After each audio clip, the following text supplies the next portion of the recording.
Can you hear me now? I think I fixed it. I think I got it. For some reason, everything's just going back to it. It starts resetting. So I think that we're good. I think that we got volume now.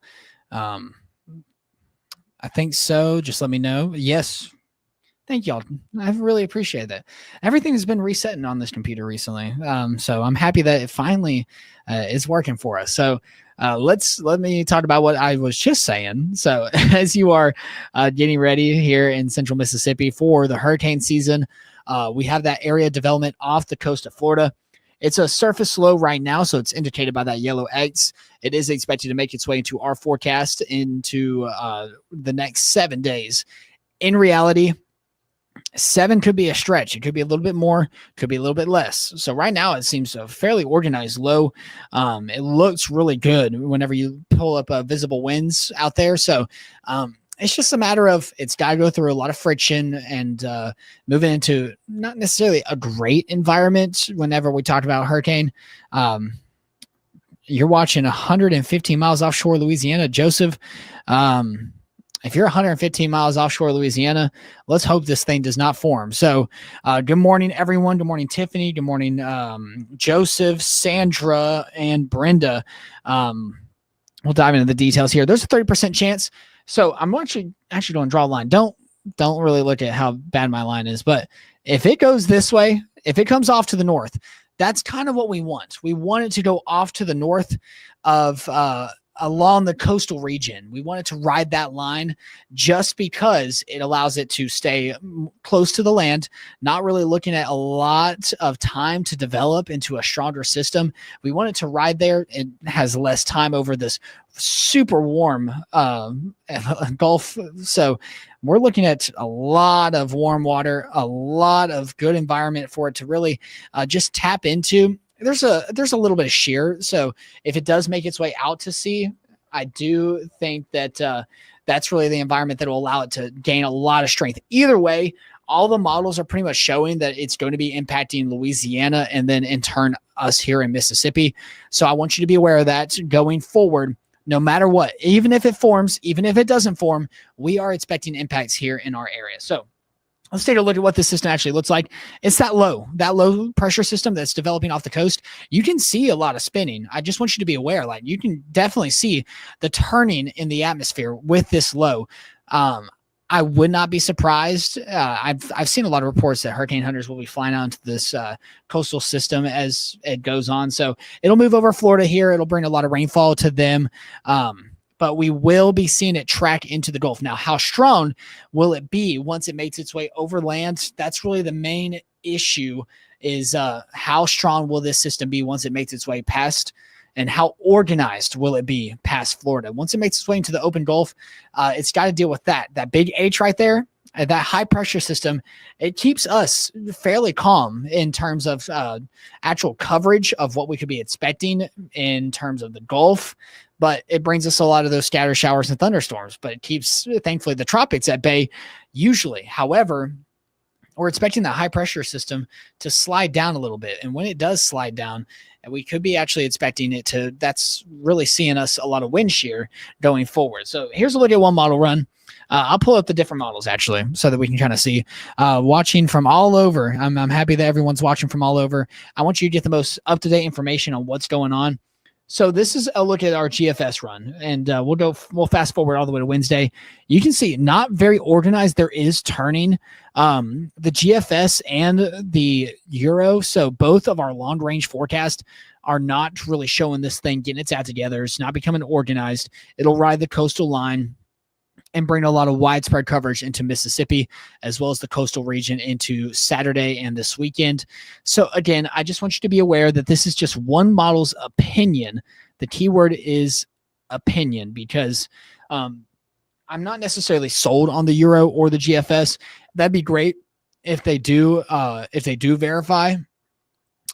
But I just don't know. Something about the GFS runs recently, in recent time, it's just not necessarily telling me that it's just all going to fizzle on out. I think that this could be likely though, where we see a lot of widespread coverage of some storms. Again, this is a low pressure if it doesn't even amount to any tropical development in that way, where we see like a hurricane, a tropical storm, or even the potential tropical storm, I do think that we're going to see a lot of widespread coverage of rainfall, very similar to what Central Texas has been going through, where we could be talking about some flash flooding just because of the system settling in for quite some time. So I want you to be aware of that going forward. A lot of the short range models won't reach. So I'm waiting for them to throw up the potential tropical developments. So then we'll get a lot of the hurricane models coming in, and we'll have a lot more ensembles to look at.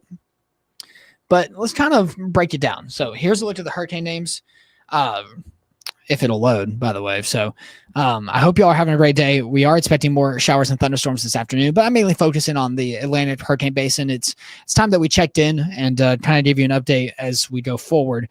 So right now, we've only had 3, but Dexter is next up on the docket. And it's looking likely that we could see Dexter with this storm.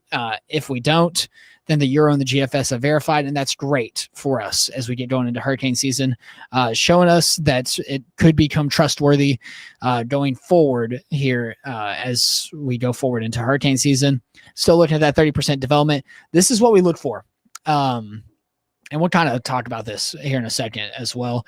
We look for the water temperature above 80 degrees, which actually, I'm just going to fast forward a little bit. We look for water temperature above 80 degrees. We'll come back to that graphic in just a second. But this is a look at the current sea surface temperatures out there. It's warm, people. 87 into the central Atlantic or into the central Gulf, 86 just off the coast. So it's warm. There's plenty of warm warm sea surface temperatures out there. I'm sorry, I'm tired, everyone. Oh, I'm stumbling. But there's plenty of warm sea surface temperatures out there. It's just a matter of, will it be able to tap into these other things? Will there be the convergence in the air that forces the air upwards? We get that in those low pressure systems, which is why we are seeing that surface low developing, and it's just a matter of, is it mid, is it low, is it high surface winds? It just depends. Again, we look for the winds coming up in that low pressure, and we're going to be keeping a close eye on that. So right now, it does have all 3 of these things. If it moves into the Gulf, doesn't matter where, it does have that abundant moisture. It has the converging winds.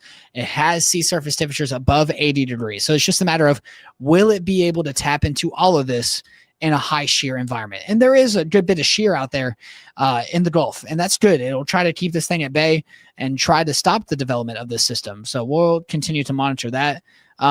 Still very early on into hurricane season. So again, I haven't updated this graphic, so I think it's been updated already. I haven't touched it all day, and I just saw it. So yeah, it's fairly close. We're starting the approach into the peak of hurricane season. Obviously that's September.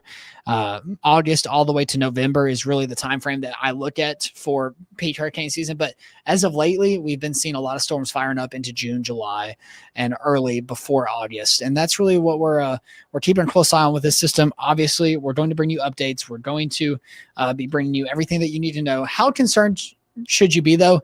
I don't think Jim Cantori will be taking a trip down here, so you shouldn't be too concerned. They're not going to close the Waffle Houses. You should not start heading inland right now.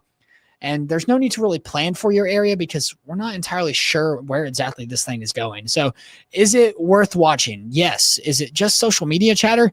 I would not believe everything you see about this system on social media. I saw one dude on Twitter this morning, or X, whatever you call it, but I saw someone on there this morning saying this was going to be a major hurricane impacting New Orleans. And that's just a lot of baloney if you're saying that right now. So could that happen? Possibly, but is that likely? No, not at all. Is this system worth watching though? Yes. Just make sure you do your research. You look into this system, because is it worth watching? Yes. I want you to be aware it could easily form into a named storm here in the next really 72 hours to the next 7 days. So I will be bringing you updates every single morning about the morning updates, what we get in, what information we have, what the models look like. So make sure you keep checking back in as we keep going throughout the week ahead, because I'll be using a lot more of the short range models as we get closer to Thursday and Friday. So by Wednesday, I think we'll have a pretty clear picture on if this system will form, what the system could actually do into the days to come. So if not by Wednesday, I think that the Euro and the GFS have pretty much verified themselves fairly well and shown us that things are shaping to just be rainy and windy here. So we'll continue to bring you updates on that. Obviously, as the week goes on, I want you to be informed. I want you to be safe. That's wrong, Leah. I promise you, we go forward through these models and we keep tracking and keep a close eye on everything. So I'm just here to make sure you know what I'm looking at, you know what's going on. And I want to make sure everyone's safe and aware of this potential tropical development. Obviously, we know that this could not verify at all. The GFS and the Euro are saying nothing could happen, and a couple of the other models are saying something could develop. So again, it's still too early to tell. I just want you to know, once this thing hits the Gulf, we'll have a pretty clear picture on what's going to be happening with this system. Will it just bring us a lot of rainfall? More than likely. No matter if it develops or not, we will see rain. So definitely keep your reindeer close by going into the end of the week. That's all we got for you right now. We'll continue to bring you updates live and online throughout the day today. Be safe, everyone. Have a great rest of your day, and we'll have more details into the week ahead. I want to make sure everyone knows exactly what's going on, and I'll continue to bring you updates throughout the rest of the week in your first alert forecast.